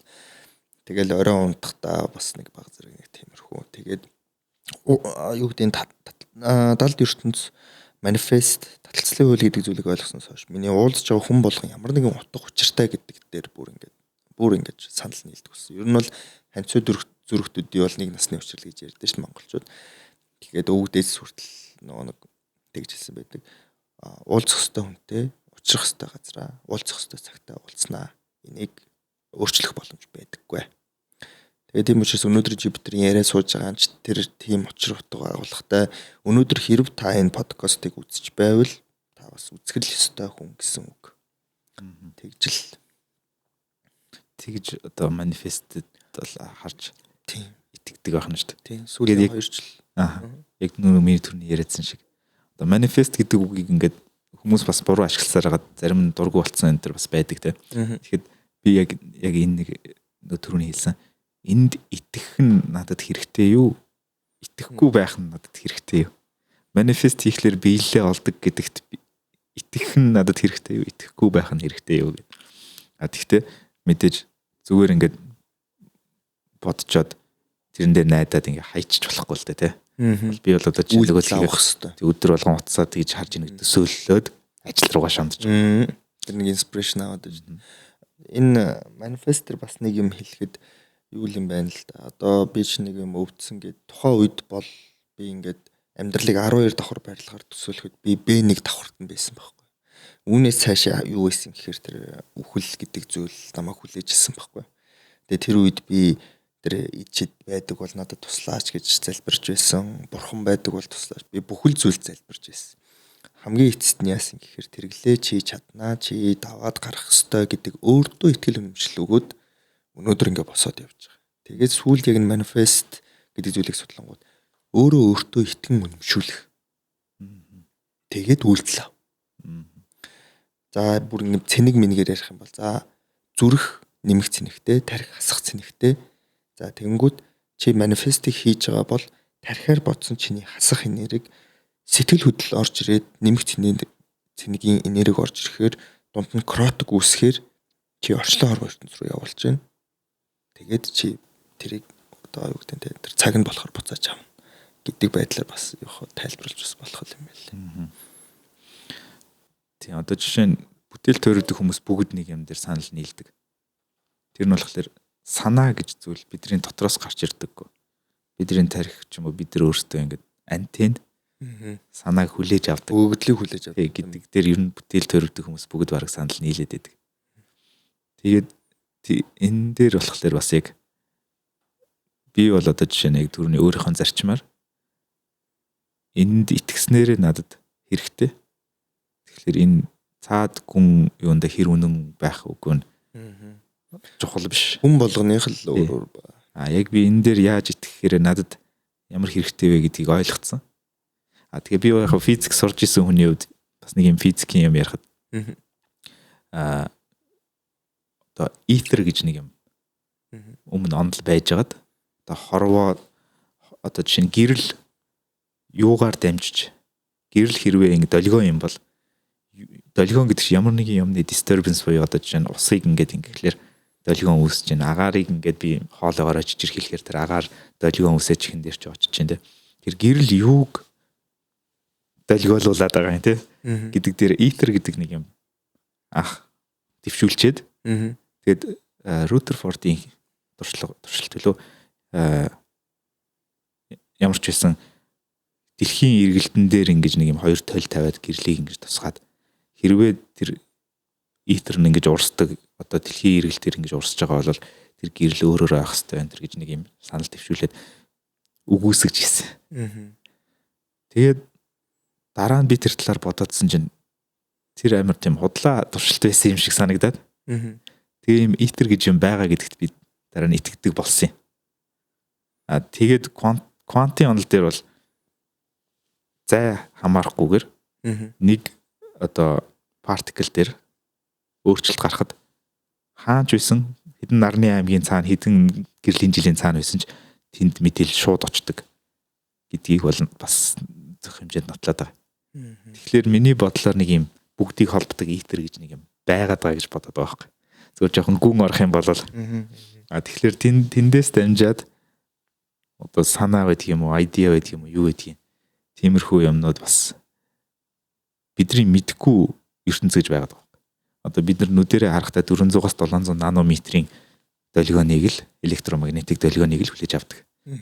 Тэрнээс доошогоо инфраред, дээшээгээ хит ягаан туяа, X-ray юу гэдэг бүгдийг харж чадахгүй. Чихээрээ бид нар нэг хамгийн сайн сонсдог нөхдүүд нэг 20,000 Гц-ийн хэмжээнд л сонсч чадна. зарсан баг байх бол тэрнээс илүү сонсон тий. Гэх мэт бидний мэдхгүй бас нэг юм байгаад байгаа. Тэгэхээр тэрийг үүсгэх гээд бас дэм явах гэж бодоод байгаа. Тэгэхээр тэгтээ тэрэндээ итгэхтэй энэ надад ямар хэрэгтэй вэ гэдгийг нь ойлгоод тэгээд итгэчих юм бол нөгөө пласибо эффект байна уу? Юу байна уу тий? Хэрэгтэй л гэж бодоод байгаа. Тэгэхээр чиний хувьд чи юунд итгэдэг вэ? Гол итгэл үнэмшилж. Энэ үнэн гэж боддог зүйл. Хорвоод энерги байгаа нь үнэн. Энерги хувьсан өөрчлөгдөх нь үнэн. Гэхдээ энерги устдахгүй, үгүй болохгүй төлөвөө өөрчлөлт. Энд дэр чинь хүн ороод ирж байна. Тэр байгаа дэлхийн амтан одоо юу гэдэг тэр шашин тэр одоо юу гэдэг герц долгион бүх юмнууд орж ирж байгаа гэж бодож байна. Яг базаад хэлэхэд бол энерги өөрчлөгдөн устдахгүй гэдэг бол энэ физикийн хууль л та бас. Тэгэхээр бодсон бодолтой хүртэл бас юм холбож болж байгаа. Миний бодсон бодол устдахгүй чи мартцсан гэж бодож байгаа боловч тэр байгаа. Тэгэхээр яг нэг тэр магадгүй 1000 жилийн өмнө нэг үг дээдснийг юм бодоод ч юм уу нэг үйлдэл гаргаад ч юм уу тэр нэг өөр нэг энерги рүү хувьсаал ингээл магадгүй одоо энэ өрөөнд дотор байгаа ч юм бэл тий гэсэн үг шүү дээ. Магадгүй ДНК-гийн чинь нэг юм дотор байгаа ч юм гэсэн утгаараа ойлгож болно гэсэн үг тий. Ер нь бол наадах чинь би бас ерөн зөх хэмжээнд итгэдэг. Тэгэхээр хувь тавилан гэж чиний хувьд юу вэ? Ямар хаймар гүн сэдв болж байна. Энэ үрдэл сонссон хүмүүстэй зориулаад илүү гүнзгий ярив. Хувьд яг зөвхөн миний л бодол та. Урд нас гэж байдаг гэдэгт би өөрөө итгэдэг. Яагаад тэгэхээр эн чин за нэг талтай генерээ ярихад нөгөө тал дээр зөвхөн одоо аль нэг ураг удам юмныхаа сүнснийх нь тодорхой хэмжээний хөгжил надад ирсэн байх л гэж боддог. Тийм учраас тэр үед ханцуу зүрх буюу тэр үед уулзж байсан эсвэл тэр үед надад шавилж байсан эсвэл тэр үед би шавилж байсан гэж ийм бүх хүмүүсийнхээ одоо тэр нэг амьдралын хором хугацаанд дуусгаагүй болон дуусгах ёстой үйлүүд нь энэ хугацаанд таарж ирж байгаа гэж би хувьдаа боддог. Надтай уулзсан хүүхэд, ихч, хөгшин залуу бүхэл хүмүүсийг чамайг хүртэл найз ностой гэж харж байгаа. Оргил бит хоёр урд наснда одоо юу гэдэг чи бид нар хоёулаа лам байгаад ном хаилцдаг байсныг мэдэхгүй шүү дээ. Тийм үү? Эсвэл бүр тэрнээс урд наснд чи бид нар нэгэн даяанч, нэгэн зүгээр юм харц ард байсныг ч үгүйсэхгүй. Айгуу сайхан юм ярилцдаг хүмүүс байсныг ч үгүйсэхгүй байхгүй. Тэгэхээр би тийм байдлаар хувь тавилан гэдэг зүйлийг өнөөдөр би юу хийж ийн тэр нь эргээд хизээ нэгэн цагт угаасаа ирнэ. Гэхдээ өнөөдөр би оргил туслаа гэхэд оргилоос надад буцаад юм ирэхгүй. Ирэхгүй байж болно гэдгийг хүлээн зөвшөөрнө. Өөр хэн нэгнээс тэр зүйл ирнэ. Кармик. Ер нь карма гэхээр манайхан ч жоохон муухай бодоод байдаг шүү дээ. Сөргөөр нь бодоод байдаг. Ирэгч байж болно. Тий. Ер нь чи ямар нэгэн үйлдэл хийсэн бол тэрний хариу үйлдэл байгаа гэдэг. Энэ бол яалтчгүй би бас хорвогийн хууль гэж итгэдэг л дээ. Одоо яг энергийн консервац ер нь бол бас физикийн хууль байгаад байгаа. Тэгэхээр хэрвээ тэр үнэн бол ер нь энэ үнэн шүү дээ. Тэгэхээр би болохоор бас хувь тавилан хувьдаа ингэж хардаг байхгүй. За би өөрөө үзэг гэж бодоход одоо миний амьдрал ч юм уу ингээд цагаан цаас гэж бодоход бичсэн өнгөрсөн цаг нь хувь тавилан. Яг л өнгөрсөн цагийг би өөрчилж болохгүй. Харин ирээдүйн цаг нь бичигдээгүй байгаа. Тэрийг би бичнэ. Гэхдээ магадгүй цаас нь өөр ингэсэнээс өгдөлтэй яж болно шүү дээ. Бичигдэхгүй хэсэгч байд юм те. Ийм патууд байгаа. Аль нэгийг нь сонгоно гэдэг. Тэгэхээр би ингэж боддог. Би 40 настай да ч юм уу бөбөөчин болцсон гэр бүлээ алдсан ч байж болно. Энэ магадгүй миний нэг possible байж болох патуудын нэг замуудын нэг. Нөгөөх нь болохоор цоо ирүүл маш аз жаргалтай, маш амжилттай. Тэгээд үр хүүхэд гэр бүл бүх юм нь маш сайхан. Тэгээ ийм бас нэг пат байна. энэ миний өдөр тутмын дадлаас эсвэл зуршлаас хамаарна гэж бодоод санал нэг байна. Боломжтой патууд бол байгаа. Өнөөдөр хийж байгаагаас чинь тэр ирээдүйд чинь тодорхой хэмжээнд өөрчлөлтүүд дээ. Ямар байх вэ гэдэг. Тэгэхээр манай одоо энэ компани маань өөрөө бол дадлыг бүтээ гэдэг. Build good habits гэдэг. Энэ тал дээр дадал бүтээх тал дээр зөвлөгөө байна. Тэргэл яаж дадлыг бүтээдэг. Яг хөө нэлийн өргөн цар хүрээгээр ярьж байна. Тэгээд яг би жоохон эмээгээд идэг байхгүй ер нь би чи яг тийм мэрэгжлийн эмч биш те яг юм одоо улсаас намайг зөвлөд өгсөн тийм багш биш би чинь зүгээр л судлаач хүн тэгээд судлаач хүнийхээ хувьд л юмнуудаа ярьж байгаа надад бас мэдхгүй зүйлс бас байдаг тэрийг үзэгч та бүхэн маань мэдхгүй байх боломжийг бас надад бас олгоорой гэж хэлмээр байна за тэгээд миний хувьд дадлыг болохоор би юм тогтмол хийдэг юмтайгаа л холбодог. Шууд ингээд өдрийн нэг цагт нь одоо юу гэдэг нь англи үзэх гэж би оруулж ирдэг байхгүй. Аг өглөө би босоод 0 ордог. 0 ороод бицчаад ус уухтаа витамин уудаг. Яг энэний араас би холбодог байхгүй. Яг энэний араас англи хэлний тэнд байгаа 5 үгийг эхнээс нь дуустал нь харна. За тэнгуүтэ гар дээрээ 10 сүнэ. Вакуум таталт хийн гээд. За тэнгуүтэ хоолоо идэнэ. Хоолоо ичингүүтээ гэрээс гарахтаа заавал шатаар бууна.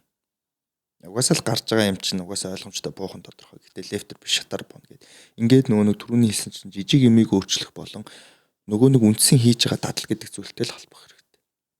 Тэр дадал нь угаасаа байгаа учраас ингээд залгаад одоо юу гэдэг юм бол оёе гэж бодъё л залгаад оёход амархан байдаг байхгүй. Тэгэхгүй ингээд нэг юм чөлөөтэй хугацаа байж байгаа дунд нь гинт нэг юм тавингуудаа. Одоо би энийг өөртөө суулгана. Тэр ер нь суухч тогтохгүй. Тий, тогтохгүй хэцүү. Тэгээ тархич гэсэн тэрийг хүлээж авч чаддаггүй. Тийм учраас яг ингэж юм нюанслуулаад ингээд чи баян өдөр болгон юу хийдин тэрнтэй. Одоо жишээ нь фитнест явахд хүртэл тийм шүү дээ. Ажлаа тараад гэрлүүгөө явах замдаа угаасаа ажлаа тарсан бол гэрлүүгөө харна. Явах замдаа. За тэнгууд муу зуршил хийж болно шин. 3 дахь ladies night гардаг. Friday гардаг ч юм уу тий. 1 дахь 3 дахь 5 дахь фитнест очдог болгочих жоох байхгүй. Өөрийгөө эхний хэлсэн жоохон өөрийгөө шахаад өгчих. Тэгээд угаасаа ажлаа дараад гэрлүүгээ харна. Тэгээд ажлынхаа нэг форм хувцастай болчих. Хэрэг гарч орохоор бол хувцас заавал солино гэд. Тэгээд гэрлүүгээ явж явахдаа жимдээ заавал орчих. Ингэж л ер нь суулгуул их зүгээр үр дүнтэй юм байлээ. Яг өөрт суусан туршлагаас гэх юм уу? Тэгэхээр угаасаа нөгөө нэг тэр Power of Habit гэдэг ном дээр байдаг.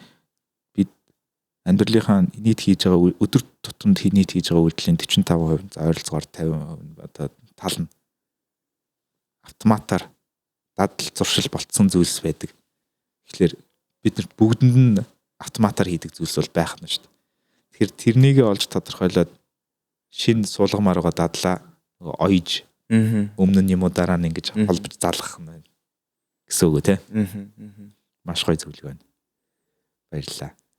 За ер нь тэгээд цаашид хоёлоо зөндөө ярилцах байх. Дахиад ч подкаст хийх байх гэж бодож байна. Тэгээд маш гоё яриа өрнүүлсэнд баярлалаа. Дахиад асуултууд бол байгаа. Гэхдээ энэ хүргээд магадгүй би нэг ингэдэг leave them wanting more гэдэг.